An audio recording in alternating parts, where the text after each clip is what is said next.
So now we can kind of see why Miss Williams is not good at Shakespeare and never got cast in a Shakespeare show, right? Because they're really good, and then you like kind of heard how I did it, and not as good.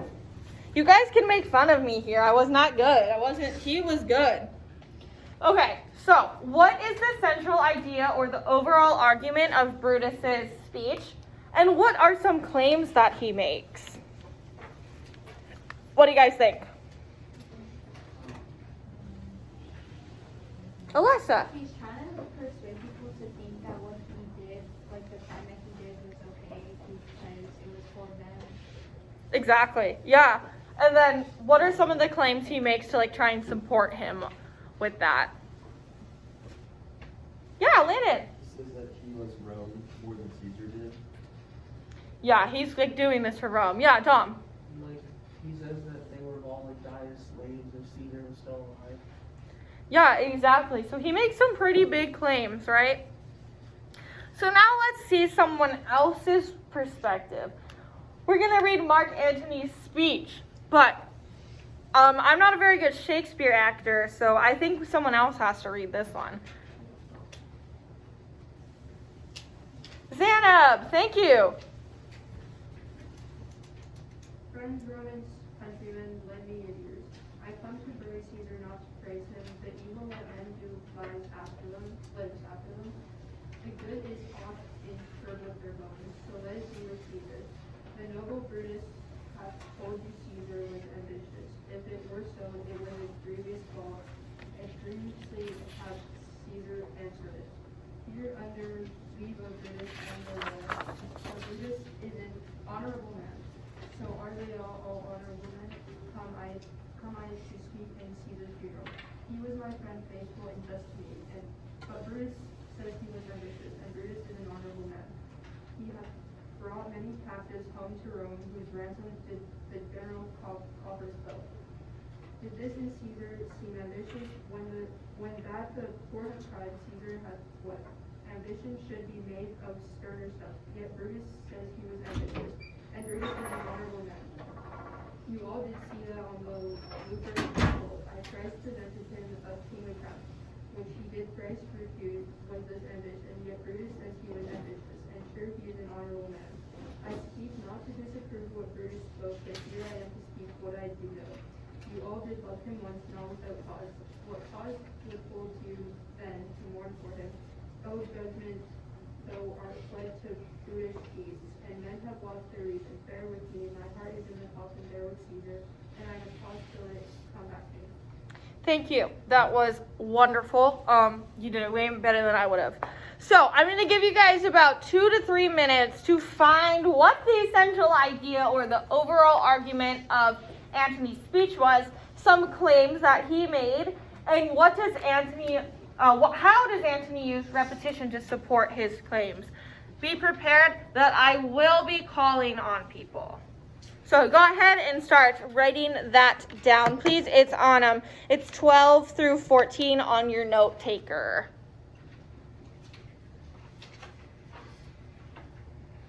And if you need to reread the speech, that's fine too.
Great. Does anyone have any ideas of what the overall argument or the central idea of Antony's speech is?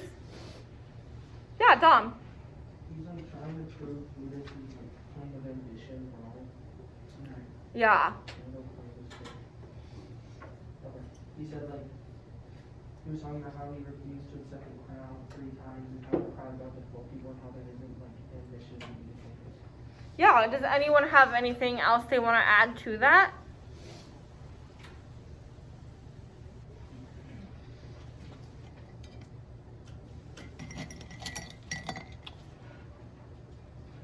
Landon Shepherd, do you have anything you can add to that? Yes, he says that he would bring back captives to Rome, Brutus.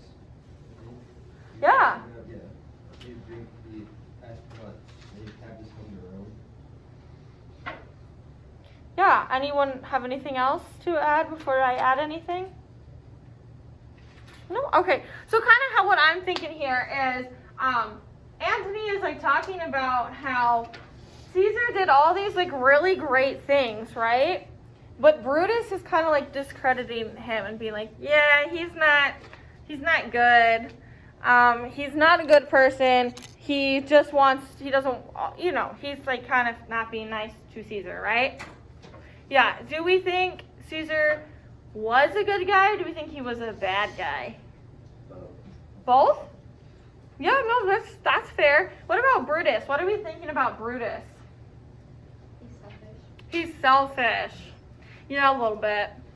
And what are some claims? Not claims. How does Antony use repetition in his speech to support his claims? Yeah, Landon. He's like stating how yet Brutus says he was ambitious and Brutus is an honorable man. Exactly. That's perfect. Yeah. Anyone have anything else? I think Landon kind of got that one, right? All right. So remember yesterday when we talked about fallacies and rhetorical devices? Yeah? Yeah? I'd get those notes out real quick if I were you. They might come in handy with the next part of our lesson. If you weren't here yesterday, due to registration, if you go onto Schoology, they will be in the Tuesday folder. Yeah, go for it. And if you can't access it, please email one of us and let us know because we can fix that for you. Yeah, that one.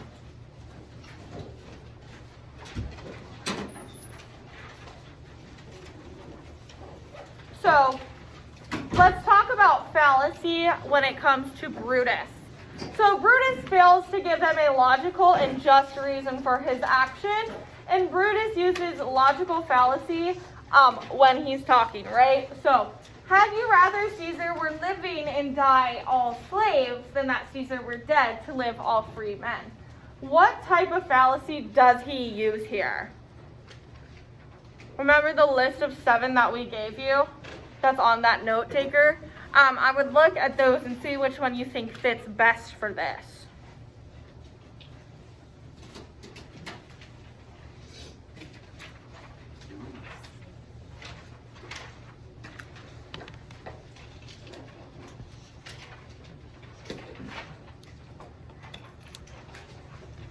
Any ideas? Bree? Yes. It is an either or argument because what he's talking about, so he creates an either or argument which reduces the issue to having only 2 outcomes, either that Caesar were living and all the slaves die, or that Caesar were dead and everyone lives free. So, more fallacy. At the end of his speech, he says, if any speak for him have I offended. Who is here so rude that would not be a Roman? If any speak for him have I offended. Who is here so vile that will not love his country? If any speak for him I have offended, I pause for a reply. What kind of fallacy do we think here?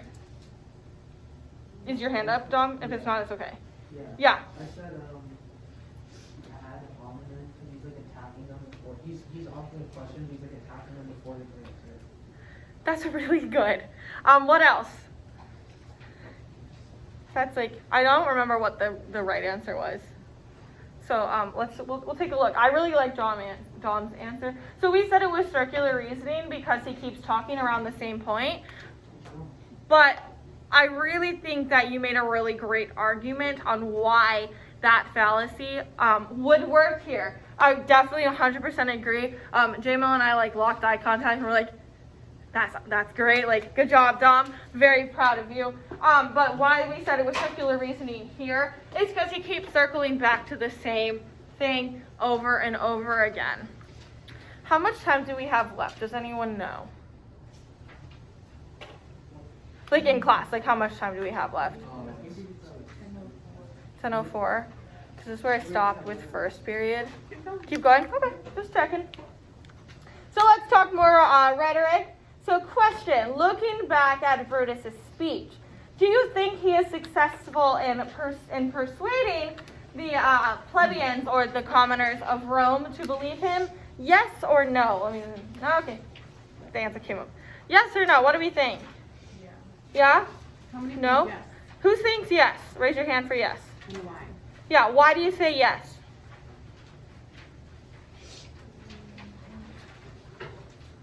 People from the yes side. Just guessing? Yeah, Serena. Obviously, because like the people that were living there probably like were more naive, so like they probably had really confused. They didn't know all about it. Yeah, Landon. What about you? What was I gonna say? Oh, he was like stating how he's like making it beneficial, I guess. Yeah. Or he's like trying to guilt trip them. Yeah, and who thinks no? Raise big hands so I can see. So 2 people think no, and who has no opinion? That's fair. I'm just wondering. So, yeah, it is no, and here is why. With this rhetoric strategy, while this rhetoric strategy is a clever choice to persuade an audience, Brutus uses it on the wrong people.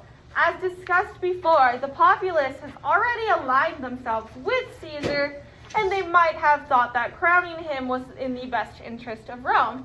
Additionally, Brutus simply states that Caesar was ambitious, but he does not provide us with any evidence as to why he was ambitious. As for this reason, he was killed.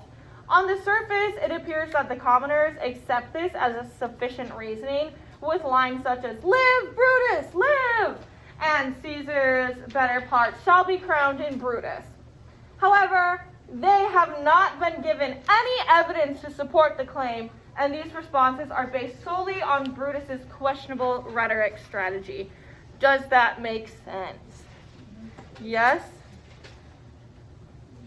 Cool. So, we're going to talk some Mark Antony now, the second speech that we talked about today. Looking back at Mark Antony's speech, find quotes where he uses the following rhetorical devices: equalization, repetition, irony, and anticipation. So go ahead and look through that. Go back and look on his speech, and we will come back together and talk about that in just a second.